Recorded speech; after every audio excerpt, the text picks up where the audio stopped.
How's it going, everybody? I hope you are doing well. This quick video is going to go over 3 tips to help new players embark better and just cover the basics and maybe understand a few things that'll make their life easier.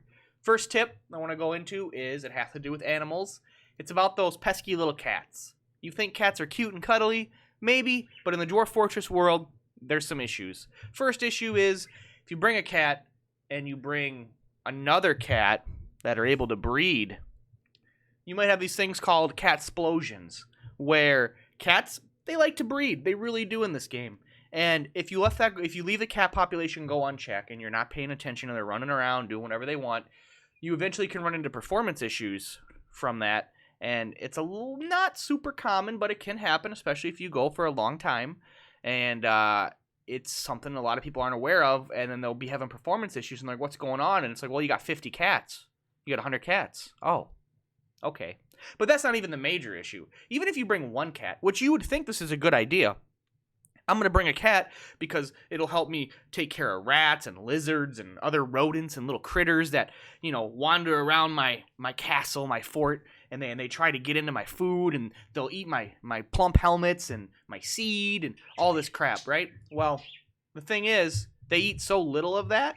They eat so little, and it's such a small impact that it's not going to matter. And the downsides, or at least the management that comes with that, if you have a cat doing that, you're going to have dwarves constantly removing the dead bodies of the rats, the little critters, taking them outside, putting them somewhere, because if you leave those bodies there, not only is it going to be by your food and other things, it's going to leave miasma, which little purple stuff, little purple smoke. Miasma is bad. It can cause a lot of issues in the game. I'm sure anybody that's played the game for a while and left dead things around knows.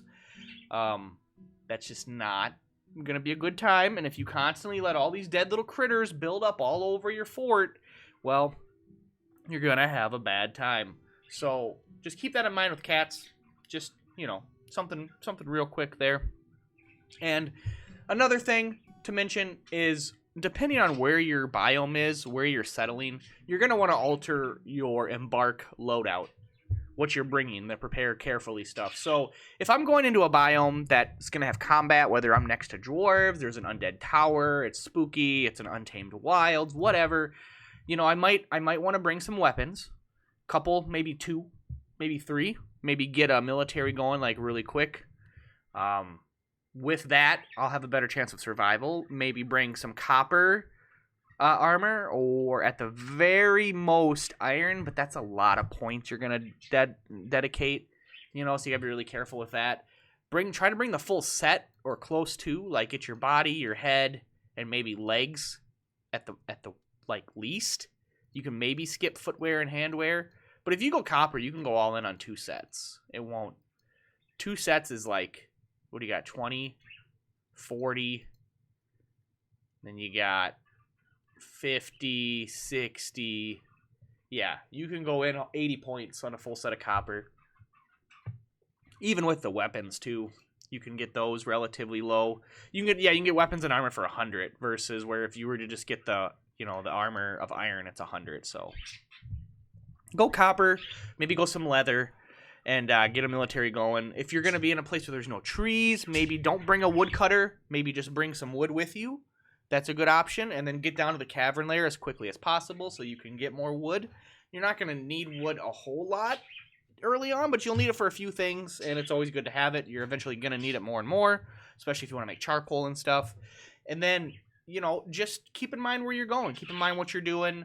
Prepare, where are you going? Like, make sure and always have enough food and beer. That is going to be the most thing. Mostly beer. Drinks are going to be the way to go. They love their, dwarves and alcohol. Got to have it.